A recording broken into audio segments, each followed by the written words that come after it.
અંકલેશ્વર શહેર B division police મથકેથી મળતી માહિતી મુજબ અંકલેશ્વર શહેર બી ડિવિઝન પોલીસ પેટ્રોલિંગમાં હતી। તે દરમિયાન બી ડિવિઝન પોલીસને બાતમી મળેલ કે જૂના માંડવા તરફ જવાના રસ્તે રોડની સાઈડમાં બાવળની જાળી પાસે માંડવા જવાના 3 રસ્તા થઈ એક શખ્સ બાઇકમાં મીણિયા કોતરામાં વિદેશી દારૂના જથ્થાની હેરાફેરી કરી રહ્યા છે। जो ચોક્કસ બાતમીના આધારે બી ડિવિઝન પોલીસે બાતમીવાળી જગ્યા ઉપર તપાસ કરતા તે સમયે મહેન્દ્ર મંદો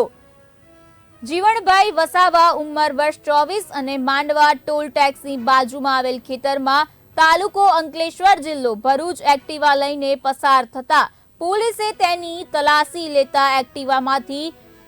મીણિયા કોથળા ઉતારી બાવળાની ઝાડની વાડમાં ઉતારતો હોય, જેને અંકલેશ્વર શહેર પોલીસે પૂછતાછ કરતા તેમની પાસે વિદેશી દારૂના જથ્થાની જુદી જુદી બોટલો મળી આવી હતી, જે બોટલો વિશે કોઈ પણ પ્રકારનો પાસ પરવાનો નહોતો અને તેની પોલીસે ભારતીય બનાવટનું જુદી જુદી બ્રાન્ડનું વિદેશી દારૂનો જથ્થો કિંમત ₹28,000 તથા Activa register number GJ16 CQ9914 ને કિંમત 40,000 સહિત કુલ ₹73,000ના મુદ્દામાલ સાથે મહેન્દ્ર ઉર્ફે મંદો જીવણ વસાવાની અટકાયત કરી પ્રોહિબિશન એક્ટ મુજબ કાયદેસરની કાર્યવાહી હાથ ધરેલ છે અને વોન્ટેડ આરોપી અમિત મહેન્દ્ર વસાવાની શોધખોળ પોલીસે હાથ ધરેલ છે।